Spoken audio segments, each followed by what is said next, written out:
आइए रुख करते हैं अब खबरों की ओर। सर के हालात है, आपने बैठ के फलोदी में भी लिए जैसे बाडमेर में सभी अधिकारी के आपस में रहे, क्या कहना? देखिए, जिस तरह के हालात सीमा पर तनाव के बने थे और ऑपरेशन सिंदूर के बाद जिस तरह से पाकिस्तान ने ताबड़तोड़ कार्रवाई की, आतंकवाद के विरुद्ध जो हमारा युद्ध है और आतंकवाद के को समाप्त करने का जो हमारा कमिटमेंट है, उससे 1% भी समझौता किए बिना भारत की सेनाओं ने मुंह तोड़ जवाब पाकिस्तान की हर नापाक हरकत का दिया।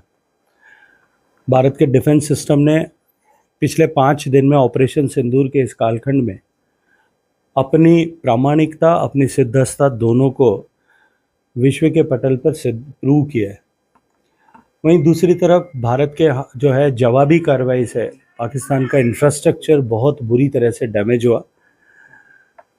कल एक बार 12 तारीख तक के लिए बिना किसी शर्त के हमने सीज़ फायर को स्वीकार किया था, लेकिन कल रात में इस तरह की सूचनाएं आई है कि वापस पाकिस्तान की तरफ से सीज़ फायर का उल्लंघन हुआ। भारत ने भी अपनी तरफ से जवाबी कार्रवाई की है। देश की 140 करोड़ जनता की अपेक्षाओं के अनुरूप भारत की सेना ने अद्भुत शौर्य और पराक्रम का प्रदर्शन करते हुए अब तक जो कार्रवाई की है उससे भारत की सैन्य क्षमता की एक नई पहचान पूरे विश्व भर में बनी है। इस अवसर पर सीमावर्ती क्षेत्र में पुराना मेरा कार्यक्षेत्र रहा है। अनेक वर्षों तक मुझे काम करने का अवसर मिला है समाज के लोगों के साथ में और प्रशासन के साथ में। इस वर्तमान की परिस्थिति में जब सीमा पर तनाव है, तब लोगों के साथ मिलकर के एक बार सब विषयों को एक बार वापस नए सिरे से बुन लिया जाए, इस दृष्टिकोण से वहाँ सभी जिला मुख्यालयों पर रिव्यू मीटिंग्स की, सभी तैयारियों का जायजा लिया और उसके साथ साथ में सीमा जन कल्याण समिति और अन्य संगठन के लोगों के साथ में बातचीत की, आम जनता के साथ में बातचीत करके उनके हौसले को और अधिक बढ़ाने के लिए काम किया है। सर, वरिष्ठ चिकित्सकों के साथ आप बैठक करने जा रहे हैं।